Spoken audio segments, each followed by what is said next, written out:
Una revolución amenaza la cuna del libertador Bolívar. Venezuela es por estos días un polvorín a punto de estallar. La Asamblea Nacional, dominada por la oposición, ha votado a favor de iniciar un juicio político en contra de Nicolás Maduro. Aprovechan la oportunidad única, en 17 años no han sido mayoría. Más allá, sustentan su decisión en el clamor popular. Sumidos en una profunda crisis económica, con la inflación más alta del planeta y con una escasez de alimentos y medicinas que no se ve ni en tiempos de guerra, el 80% de los venezolanos piden la destitución de su presidente. En la palestra, los asambleístas argumentan la necesidad de juzgar al responsable de la situación nacional, pero desde el Palacio de Miraflores, Nicolás Maduro ríe. Para proceder el juicio político ha de pasar por el Tribunal Supremo de Justicia. Los magistrados son afines al Ejecutivo y difícilmente dejarán pasar la solicitud. No cabe duda, una nueva revolución amenaza la tierra del libertador. Creció el amparo de las autoridades francesas.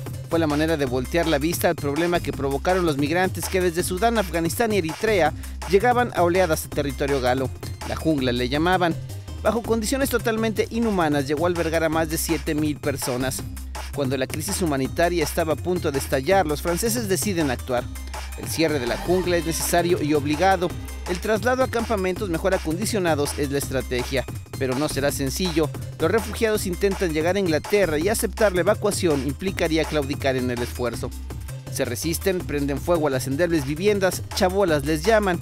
Al final es necesario el apoyo de grupos antimotines para ejecutar el plan, uno que quizá ha llegado demasiado tarde. En el año de su centenario, una especie de malaria parece perseguir al equipo más odiado de México. Quiso la fortuna que el acérrimo rival, las Chivas del Guadalajara, fueran el último escollo antes de acceder a la final del torneo de Copa. Final adelantada, dicen unos. El Azteca luce pletórico. En la cancha son ellos los que golpean primero. La genialidad de Arroyo los pone arriba muy temprano. Pero sacudidos, los de la Perla Tapatía logran recomponerse y se adueñan del balón, de las acciones y del espectáculo. En el colmo de la incredulidad, los amarillos ven sorprendidos cómo el argentino que tienen como técnico hace salir a su mejor hombre.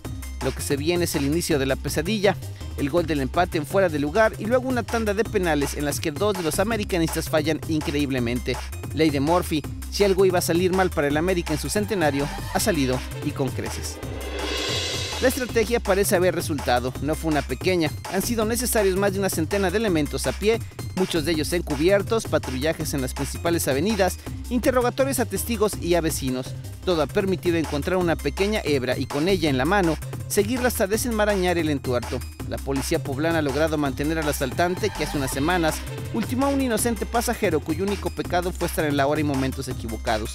Contrario a la sospecha inicial, no es un fuereño venido a Puebla, es un oriundo de estas tierras que incluso opone resistencia al momento de descubrir el operativo montado para capturarle. La obvia idea es mostrar que aquí no se permitirá el quebranto de la ley. Idea utópica, sí, pero al menos por ahora lo cierto es que hay un delincuente menos en las calles.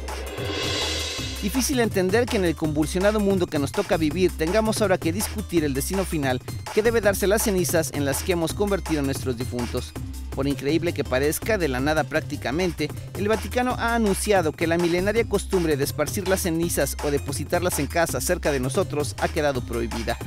Los muertos no son propiedad de los familiares, son hijos de Dios, forman parte de Dios y esperan en un camposanto su resurrección, dice el documento en el que informa la enorme feligresía.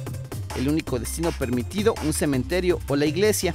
Ir en contra de la voluntad es algo parecido al pecado, asegura la doctrina para la Congregación de la Fe, el moderno Santo Oficio. En medio de la multitud de crisis económicas y humanitarias, un nuevo motivo se suma a la lista de preocupaciones morales. La nota no pasó desapercibida, no hubo portada alguna que evadiera la preocupante revelación. Los niveles de dióxido de carbono han alcanzado su máximo histórico. En 5 millones de años no ha habido una saturación tal de este gas en nuestro planeta. El CO2 es responsable del efecto invernadero, el calentamiento global en palabras llanas y sencillas. Los índices que arroja la medición, aseguran los expertos, no se presentaban así desde antes de que el ser humano pisara por primera vez la superficie de la Tierra. Alertan sobre todo, por más esfuerzos que hagamos, es un hecho que no podremos mantener el clima en condiciones óptimas para la vida en el futuro inmediato. La sentencia, el futuro para la humanidad se vislumbra catastrófico y nada más. Han pasado 2 años desde aquella terrible noche en Iguala, desde que nos faltan, dice casi México al unísono, 43 de los nuestros. Ríos de tinta han corrido desde entonces buscando no solo el paradero de los jóvenes, sino la verdad histórica que nos explique qué ocurrió aquella noche de septiembre. Con los Abarca detenidos, junto a sicarios, halcones y narcotráficos de medio pelo, poco a poco la justicia parece abrirse camino.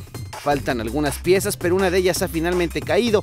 Felipe Flores, jefe policíaco de Iguala, prófugo desde entonces, ha cometido un error de cálculo que permite que la autoridad le detenga.